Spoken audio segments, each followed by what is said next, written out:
নমস্কার বন্ধুরা, আমি তুহিন রিভিউলজি চ্যানেলে আপনাদের প্রত্যেককে স্বাগত জানাই। এখন কথা বলবো তুমবারের পর সোহম শাহ নিজের আরেকটা সিনেমা নিয়ে আসছে, সেটার নাম হচ্ছে ক্রেজি। তাই এটা টিজার ট্রেলার দুটোই বেরিয়ে গেছিলো, তা আমি পার্সোনালি ওটার কোনো রিয়াকশান জানাইনি, রিভিউ বা রিয়াকশান। তা সেই জায়গা থেকে দাঁড়িয়ে আমি ভাবলাম যে টিজার ট্রেলারের আমি সেইভাবে রিভিউ বা রিয়াকশান দেবো না। আমি মূলত এখানটা কি কি জিনিস এক্সপ্লোর করা হবে এই সিনেমার মধ্যে, সেটা আমি নিজের মতামত এখানটায় রাখবো। তা দেখুন, তুমবারের পর কিন্তু এই সিনেমাটা সে অনেক বছর পর, প্রায় 6-7 বছর পর কিন্তু এই সিনেমাটা নিয়ে আসছে, এবং অনেকটা টাইম ধরে কিন্তু সে সিনেমা বানাচ্ছে। সে বিভিন্ন পডকাস্টে গিয়ে কিন্তু একটাই কথা বলছে যে বলিউডে কিন্তু একটা মেন যে সমস্যা হয়ে গেছে যে তারা এখন কোনো রাইটারকে বা নতুন কোনো ডিরেক্টরকে কিন্তু সেইভাবে জায়গা দেয় না যে তারা এক্সপেরিমেন্ট করবে কোনো কাজকে নিয়ে। তাদের একটা সেট প্যাটার্ন ধরিয়ে দেওয়া হচ্ছে এবং সেটার মধ্যেই তাদেরকে আটকে থাকতে হচ্ছে। বাট আমি যেহেতু কোনো বড় ব্যানার না, বা আমি যেহেতু ইন্ডিভাবে সেই জিনিসগুলোকে ব্যাকিং করছি, সেই জায়গা থেকে দাঁড়িয়ে আমি যেই কাজগুলোকে আনবো সেটা আমি অডিয়েন্সকে অ্যাসুরেন্স করতে পারি যাতে যে আমার সিনেমার গল্পটা কিন্তু খুব সুন্দর হয়।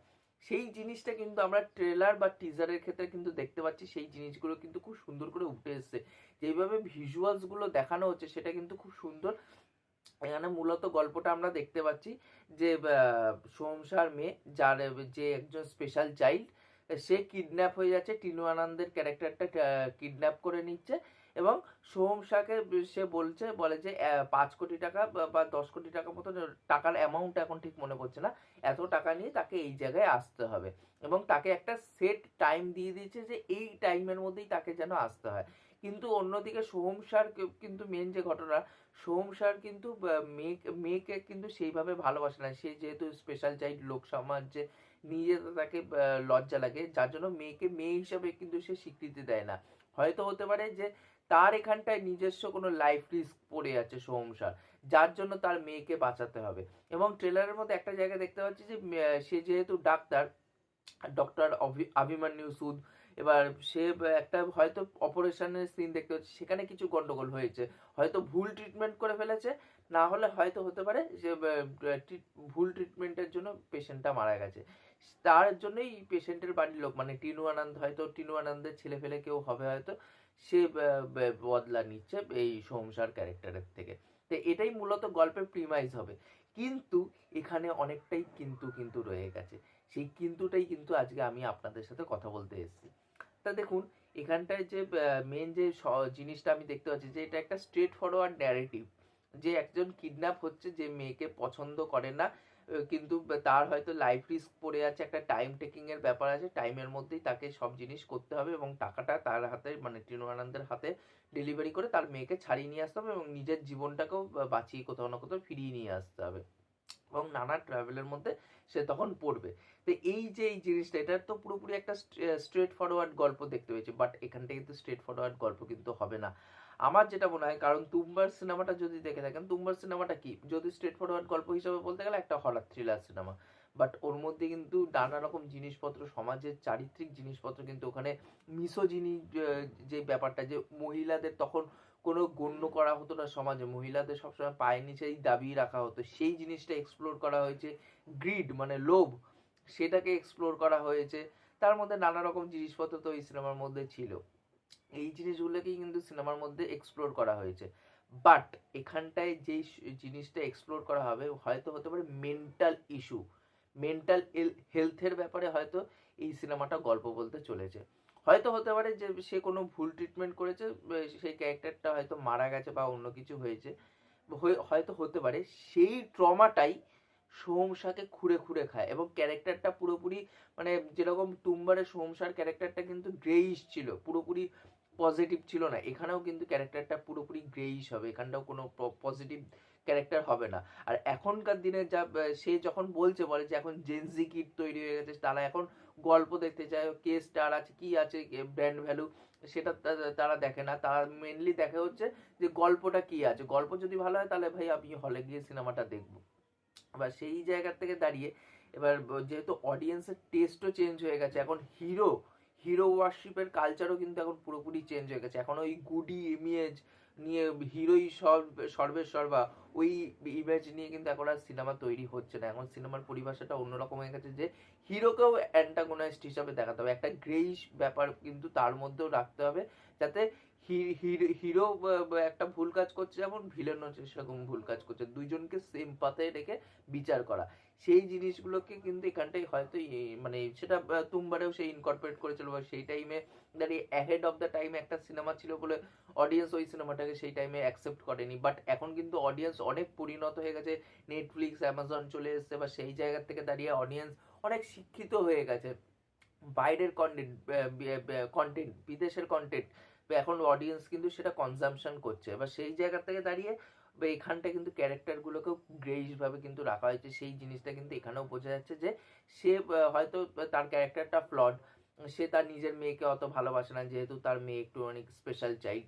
এবার সেই জায়গা থেকে দাঁড়িয়ে তার মেয়েকে লোক সমাজে নিয়ে বেড়াতে পারে না, অন্যদিকে সে একজন ডাক্তার এবং তার এই ভুল চিকিৎসার জন্য কিছু একটা অঘটন ঘটে গেছে। এবার সেই ট্রমাগুলো হয়তো তাকে খুঁড়ে খুঁড়ে খাচ্ছে, হয়তো হতে পারে যে কিছু কারণবশত তার একটা অ্যাক্সিডেন্ট হয়ে গেছে। এবার এই অ্যাক্সিডেন্ট হয়ে যাওয়ার পরে সে হয়তো কোমায় চলে গেছে, এবং কোমায় চলে গেলে একটা মাইন্ড অন্যরকম, মাইন্ড একটা অন্যরকম ওয়ার্ল্ড কিন্তু তখন আমরা কিন্তু দেখতে পাই একটা জিনিস, কিন্তু নানা রকম জিনিস এক্সপ্লোর করি তখন। কারণ এখানটায় কিন্তু যখন দেখবেন এখানটায় যে গলিমার ভেজে মে ভেজা শোর করতা है, তো এই যে এই গানটা কিন্তু রাখা হয়েছে, যে যেটা হচ্ছে সত্যার গান। এবার এটা কিন্তু মানে শুধু শুধু রাখা হয়নি, বা এই যে अभिमन्यु फंस गया है तू, এই যে এই গানটা চক্রভিউ মে फंस गया है तू, এই যে এই গানটাও ইউজ করা হয়েছে। এই যে চক্রভিউ মানে কি, আমাদের মাইন্ড, আমাদের মাথা, আমরা কিন্তু মাথাকে কন্ট্রোল করি না, ব্রেনকে, ব্রেন আমাদের কিন্তু কন্ট্রোল করছে। এবার সেই জায়গা থেকে দাঁড়িয়ে ব্রেনের মধ্যে যে চক্রভিউ আছে, সেটার মধ্যে যে চক্রব্যূহটা আমরা কি করে ভেদ করতে পারবো, সেটা কিন্তু আমরা কিন্তু কোনোদিনও জানি না, এবং পারবোও না। হয়তো আমরা এই ব্রেনের হয়তো কিছু শতাংশ কিন্তু আমরা ইউজ করতে পারি, 100% কিন্তু ইউজ করতে পারি না ব্রেনের। এবার সেই জায়গা থেকে দাঁড়িয়ে কিন্তু তার এই যে চক্রভিউ, এই যে চক্রভিউটা কিন্তু মাথাকেই বোঝানো হচ্ছে, ব্রেনটাকে বোঝানো হচ্ছে। তার জন্যই হচ্ছে বলছে যে গলিমার ভেজে মে ভেজা শোর করতা है, এটার জন্য ওই ট্রেলারের মধ্যে ওই গানটাকে ইউজ করা হয়েছে। আর টিজারের মধ্যে এবং গানের মধ্যে পার্টিকুলার যেইভাবে ইউজ করা হয়েছে, যে আরে ওই গানটা अभिमन्यु फंस गया है तू चक्रव्यूह में, ওই গানটা তো ইউজ করা হয়েছে। আর ভেজা শোর করতা है যেটা বললাম। এবার আমি এবার যে জিনিসটা আমরা দেখতে পাচ্ছি গানের মধ্যে, যে গানটা কিন্তু ডিজাইন করা হয়েছে একটা গেমের মতন। রিয়েল ওয়ার্ল্ডে কিন্তু কোনো মানুষ এরকম গেমের মতন করে কিন্তু প্রেজেন্ট করতে পারবে না। এবার সেই জায়গা থেকে দাঁড়িয়ে বা মানে যখন আমরা দেখতে পাচ্ছি যে চক্রভিউ মে ফাঁস গেয়া হেতু মাথাটাকে বোঝানো হচ্ছে, এবং মাথা যখন শোর করছে তখন বলা হচ্ছে কি যে ভেজে মার গলিমার ভেজে মে ভেজা শোর করতা है। তো এই যে দুটো গানের যে সিমিলারিটিসটা, সেটা কিন্তু ওখান থেকেই কিন্তু বোঝা যাচ্ছে যে পুরোপুরি এটা সাইকোলজিক্যাল হতে চলেছে। এবং তার থেকেও বড় কথা, আমি অ্যাকচুয়ালি এটা প্রথমে ধরতেও পারিনি। আর আমি এটা দেখছিলাম মুভি ভাব দেবজ্যোতি, সে এই জিনিসটাকে অ্যাড্রেস করেছে, বাট আমি তখন অ্যাগ্রি করছিলাম না জিনিসটার প্রতি। কিন্তু আমি যেহেতু গানটা এসছে, গানটা আসার পর না আমি আরও ট্রেলার টিজারটা 2-3 বার চালিয়ে দেখেছি। চালিয়ে দেখার পর কিন্তু তখন আমার রিয়েলাইজ হলো হ্যাঁ কিন্তু এই জিনিসটা হতে পারে। এবং আরও আমি এই জিনিসটার ভিতরে ডেপথে গেলাম, তার একটাই কারণ গানটা যেইভাবে ডিজাইন করা হয়েছে পুরো গেমের মতন, যেটা রিয়েল ওয়ার্ল্ডে হয় না। যে দেখতে পাচ্ছি যে লেভেল 1 লেভেল 2, এবং তার থেকেও বড় কথা এই যে হার্ট, মানে ওটা কি লাইফ। আমরা তো যখন গেম খেলতাম আগে, এখন আমি গেম খেলি না, আগে যখন গেম খেলতাম সে কম্পিউটারে হোক ভিডিও গেমে হোক, যখন গেম খেলতাম তখন আমরা কি দেখতাম যে হার্ট থাকতো, মানে লাইফ থাকতো 3টে লাইফ বা 4টে লাইফ থাকা হতো। এইবার যদি আবার মরে যাই তাহলে আবার প্রথম থেকে গেমটা রিস্টার্ট করতে হবে। তাই এইভাবেই কিন্তু গানটাকে দেখবেন যে ওই লাইফগুলোকে লাইফ মানে মরছে, সে যখন পাহাড় থেকে পড়ছে একটা লাইফ লাইন শেষ হয়ে যাচ্ছে। তারপর এই যে স্টেজ ওয়াইজ করে দেওয়া সেই জিনিসগুলোকে এত সুন্দর করে ইনকর্পোরেট করে, যে গেমের মতন করে ডিজাইন করা। তারপর ওই যে যখন যাচ্ছে একটা হাত উঠে আসছে, এগুলো কি, এগুলো তো সব মানে স্বপ্নেও কিন্তু এই জিনিসগুলো চলতে থাকে, যে স্বপ্নের মধ্যে আমরা দেখতে পাই এই জিনিসগুলো, যে বড় হাত তুলে ছুটে আসছে আমাদেরকে ক্যাপচার করতে, মানে ওটা কি ব্রেন ক্যাপচার করছে ওই জায়গাটার থেকে, ওই গানটার মধ্যে ওই জিনিসটা কিন্তু মানে বোঝাচ্ছে। তারপর হাত এরকম করে সূর্যের সামনে ধরছে, হাতগুলো গলে গলে গলে গলে পড়ছে। তো এই যে এই জিনিসপত্রগুলো আমি ভালো করে স্টাডি করলাম, এবং তার সাথে সাথে গানটা যখন ওই চক্রভিউ মে ফাঁস গয়া হেতু ওই গানটা যখন শুনবেন ওখানটা একটা ডায়লগ রাখা হয়েছে একটা মেয়ের গলায় ছোট, মানে যদি ভালো করে শোনেন ওটা ধরতে পারবেন, যদি সেইভাবে না শোনেন তাহলে ধরতে পারবেন না, কারণ মিউজিকটাই আপ করে রাখা আছে, ওই কথাটা একটু অনেক শোনা যাচ্ছে বাট একটু চাপানো আছে কথাটা। ডায়লগটা যখন দিচ্ছে যে তুমি তোমার মাথার থেকে বেরিয়ে আসো, মেয়েটা যখন বলবে, বলে অভিমন্যু তুমি তোমার মাথার থেকে বেরিয়ে আসো, তাহলে কি এ পুরোপুরি অ্যাক্সিডেন্ট হয়েছে এবং এর একটা গিল্ট আছে হচ্ছে এই অপারেশনে কিছু একটা সে ঘটিয়েছে এবং ঘটানোর পর সে যখন কোমায় চলে যাচ্ছে এই গিল্টটাই তাকে খুঁড়ে খুঁড়ে খাচ্ছে এবং বাইরের লোক যারা আছে রিয়েল ওয়ার্ল্ডে তারা চাইছে যে সে এই কোমার থেকে ফিরে আসুক। এর জন্যই বলে যে অভিমন্যু তুমি তোমার মাইন্ডের থেকে বেরিয়ে আসো। এই জিনিসগুলো এত সুন্দর করে ইনকর্পোরেট করা হয়েছে, পুরো গল্পের কিন্তু সাম আপ কিন্তু এখান থেকেই করে দেওয়া হচ্ছে। আর আমি এই গানটা শুনে কিন্তু এই জিনিসটা পরবর্তীকালে অ্যাড্রেস করেছি এবং তারপর ট্রেলার টিজার শুনেছি এবং এই পার্টিকুলার যে দুটো গান ইউজ করা হয়েছে ট্রেলার বা টিজারে, তখন আমি জিনিসগুলোকে প্রত্যেকটা ডট একের সাথে একটার সাথে একটা জুড়তে জুড়তে জুড়তে জুড়তে আমি দেখলাম যে হ্যাঁ এটা একটা গল্পের থিন লাইন হতে চলেছে, যে এটাই মেন গল্প, যে স্ট্রেট ফরওয়ার্ড গল্প হবে যে একজন কিডন্যাপ হয়েছে তার মেয়েকে বাঁচাতে হবে এবং তার সাথে সাথে নিজের জীবনটাকেও বাঁচাতে হবে। এটা যেরকম স্ট্রেট ফরওয়ার্ড গল্প, তার আন্ডারলাইনে এই গল্পটা যে মেন্টাল ইস্যুর ব্যাপারে কিন্তু কথাটা বলা হবে। তো এই জিনিসগুলোই আমি মূলত অ্যানালাইসিস করতে পেরেছি এই মানে এই ট্রেলার টিজার এবং এই গানটা দেখার পর 3টে প্রমোশনাল ম্যাটেরিয়াল এসেছে সিনেমার থেকে। তা আমি সিনেমাটা নিয়ে খুবই এক্সাইটেড এবং ট্রেলারটা এক কথা বলতে ট্রেলার বলুন বা টিজার বলুন এক কথা ব্যাং অন হয়েছে।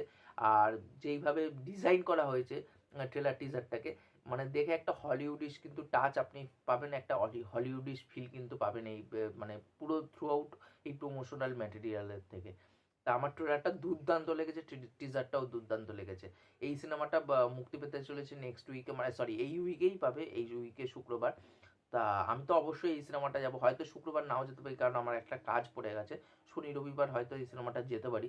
আমি তো দেখে এসে অবশ্যই রিভিউ করবো। আর আমি আপনাদেরকেও একটাই কথা বলতে চাই যে এই সিনেমাটা তুমবারের মতন করবেন না, যে তুমবার হলে যখন এসেছিল তখন মানুষ দেখেনি, ফ্লপ করে গেল সিনেমাটা, পরবর্তীকালে ওটিটিতে টিভিতে যখন মানুষ দেখেছে তখন বলছে যে ইস একটা মাস্টারপিস আমরা মিস করে গেলাম। সেই জিনিসটা যেন না করেন, এই সিনেমাটা অবশ্যই গিয়ে হলে গিয়ে দেখুন। একটা পরবর্তীকালে এটা বলবেন না যে ইস একটা মাস্টারপিস মিস করে গেলাম ক্রেজির মতন, এই সিনেমাটা হলে গিয়ে কেন দেখলাম না, তখন যে কিন্তু এই কথাটা বললে কিন্তু ভালো হবে না। অবশ্যই এই সিনেমাটাকে মানে আমাদেরকে সাপোর্ট করা উচিত, কারণ ফাতে বলে যে এই সিনেমাটা এসেছিল সোনু সুদের, ওই সিনেমাটাও কিন্তু সেইভাবে কেউ দেখতে যায়নি হলে। সিনেমাটা স্লিপার হিট হয়েছে, আমি যা দেখেছিলাম মেকার্সদের পক্ষ থেকে ছাড়া হয়েছিল, স্লিপার হিট হয়েছিল, বাট সিনেমাটা কিন্তু পুরোপুরি নিজের বাজেট কিন্তু রিকভারি করতে পারেনি। এবার সেই জায়গা থেকে চাই যে তুমবারের মতো সিনেমা যাতে বক্স অফিসে হিট হোক, তাহলে কি হবে যারা মেন স্ট্রিম প্রডিউসার আছে মেন স্ট্রিম ডিরেক্টর আছে তারা এই টাইপের এক্সপেরিমেন্টাল সাবজেক্ট কিন্তু নিজের সিনেমার মধ্যে আনার চেষ্টা করবে, না হলে ওই গতানুগতিক ওই স্পাই ইউনিভার্স, কপ ইউনিভার্স, এই ইউনিভার্স সেই ইউনিভার্স এই কিন্তুই দেখে যেতে হবে। কারণ এখন বলিউডে মানে যেসব সিনেমা তৈরি হচ্ছে বেশিরভাগই ট্র্যাশ হচ্ছে, খুব কম সিনেমা এমন আসছে যে খুব মন কাচ্ছে ভালো হচ্ছে, সে কমার্শিয়াল স্পেসেই হোক বা মিডিল অফ দ্য রোড যেই সিনেমাগুলো, কামিং অফ এজ যেই সিনেমা এখন হোক না কেন, বা কমেডি সিনেমা, সেগুলো কিন্তু বেশিরভাগই মিডিওকার সিনেমা হচ্ছে। তাই ভালো সিনেমাকে অবশ্যই আমাদেরকে সাপোর্ট করা উচিত। তাই এই ছিল আমার ওভারঅল বক্তব্য ক্রেজি ট্রেলার টিজার এবং এই গানটা দেখে আমার কি অ্যানালাইসিস সেটা আমি আপনাদের সাথে শেয়ার করলাম। এবং তার সাথে সাথে আপনাদের কি অ্যানালাইসিস আছে এই 3টে প্রমোশনাল ম্যাটেরিয়ালের থেকে অবশ্যই নিচে সেটা কমেন্ট করে জানাবেন, তাহলে মোটিভেশন পাবো নতুন নতুন ভিডিও বানানোর জন্য। আর ভিডিওটি অবশ্যই দেখে কিন্তু চ্যানেলটা সাবস্ক্রাইব করতেই হবে, তাহলে মোটিভেশন পাবো নতুন নতুন ভিডিও বানানোর জন্য। এখনকার মতন টাটা, বাই।